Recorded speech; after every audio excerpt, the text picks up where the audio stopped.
নমস্কাৰ, মই art and craft designer Pranavi Barua. এই গছজোপা দেখিছেনে? এই গছজোপা আমাৰ গুৱাহাটীৰ ঘৰত বাৰান্দাত আছে। ৰাবাৰ প্লাণ্ট বহু ওখ হৈ গৈছে। মোৰ এটা জন্মদিনত এওঁ মোক উপহাৰ হিচাপে দিছিলে আৰু এতিয়া 4 বছৰমান হৈ গ'ল, মোতকৈও ওখ হৈ গ'ল। এবাৰ আমি প্ৰথমতে কাটি দিছিলোঁ, কিন্তু আমি কাটি পেলাই কি কৰিব লাগে সেয়া নজনাৰ কাৰণে আকৌ ওখ হৈ গ'ল, ঠাল ঠেঙুলি নোলালে।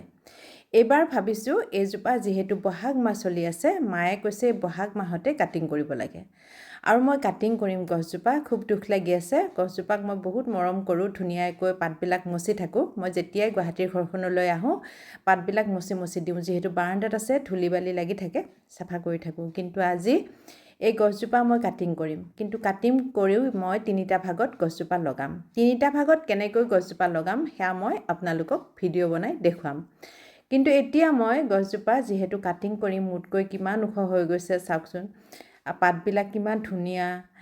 এই গছজোপা কাটিব খুবেই বেছি দুখ লাগি আছে, কিন্তু ইমান ওখ হৈ গৈছে। ইমান ওখ হৈ যোৱাৰ কাৰণে আমি গছজোপা হালি পৰে বান্ধি ধৰি ৰাখিব লগা হয়। আৰু সেই ভাবিছোঁ বান্ধি ধৰি নৰখাকৈ চাওকচোন ইমান মৰম লগা, কিমান ওখ বান্ধি ৰাখি আছোঁ আৰু বহুত ওখ হৈ গৈছে। যেতিয়া বান্ধিব নলগাকৈ কাটিং কৰিম ঠাল ঠেঙুলি ওলাব। অৱশ্যে আমাৰ চিপাঝাৰৰ ঘৰত থকা জোপা ধুনীয়া ঠাল ঠেঙুলি ওলাইছে। এওঁ সেইটো অলপ বেলেগ ধৰণে কাটিং কৰিছে, সেইটো বাৰু মই পিছত ভিডিঅ' দেখুৱাম আপোনালোকক। কিন্তু এতিয়া মই কাটিং কৰিব লৈছোঁ। মা আৰু মই দুয়োগৰাকী বাৰান্দাত বহি লৈছোঁ। মায়ে মোক কৈ গৈ আছে কি কৰিব লাগে। চাওকচোন মই বান্ধি ৰাখিছিলোঁ, যিহেতু ইমান ওখ হৈছে বাগৰি যায়, অকণমান হালি গৈ থাকে, সেইকাৰণে বান্ধি ৰাখিছিলোঁ। এলুমিনিয়ামৰ ৰড এডাল সুমুৱাই দি গাঁঠি ৰাখি থৈ দিছে। বহুত টান হৈছে আৰু শকতো হৈছে, যিহেতু টান গছজোপা, সেইকাৰণে বাগৰি পৰাৰ চান্স আছিলে। আমি বান্ধি থৈছিলোঁ, ইপিনে গ্ৰিলতো বান্ধি থৈছিলোঁ। আজি সেইবোৰ খুলি দিলোঁ আৰু খুলি পেলাই এতিয়া মই কেনেকৈ কাটিং কৰিম সেয়া আপোনালোকক দেখুৱাম। আৰু কাটিং কৰাৰ পিছত কেনেকৈ গছকেইজোপা আমি লগাম 3টা ভাগত, 3জোপা গছ হ'ব। এজোপাৰ পৰা এতিয়া 3জোপা গছ কৰিম।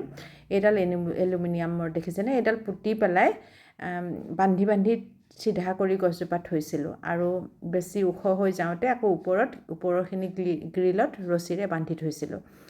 এতিয়া এই গছজোপা কাটিং কৰিম। এই তলৰ যিটো ভাঁজ দেখিছে তাতে কাটিং কৰিছিলোঁ বহু বছৰ আগতে, কিন্তু আকৌ চিধা হৈ গ'ল। কাৰণ কাটিং কৰাৰ পিছত কি কৰিব লাগে তেতিয়া আমি নাজানিছিলোঁ, এতিয়া জনা হৈছোঁ।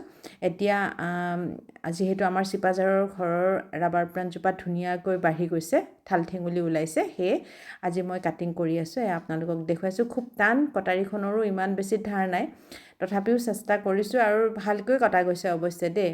কাটিং কৰিলোঁ, সমানে কাটিং কৰি ল'লোঁ আৰু তাৰপিছত ওপৰৰ অংশটো 2টা ভাগত মই টাবত লগাম, সেয়া দেখুৱাম। আৰু এতিয়া এই কাটিং কৰাৰ পিছত আমি ওপৰৰ যিখিনি কাটিং কৰা অংশ সেইখিনি ভালকৈ মচি ল'ব লাগে আৰু মচি লৈ পেলাই ইয়াতে অইন একো দিব নালাগে। এনেই কিন্তু এওঁ কিবা দিয়ে, মই সেইবোৰ নিদিওঁ। আজি মই সুধিছিলোঁ, নেল পলিচ দিলে হ'ব বুলি কৈছে, যিহেতু নেল পলিচ ঘৰত আছে। নেল পলিচ আছে কিন্তু পুৰণা হৈছে, মই বহুত বেছি নেল পলিচো নলগাওঁ নহয়, সেইকাৰণে এইবাৰতো জেতুকাই লগাই ল'লোঁ নখত।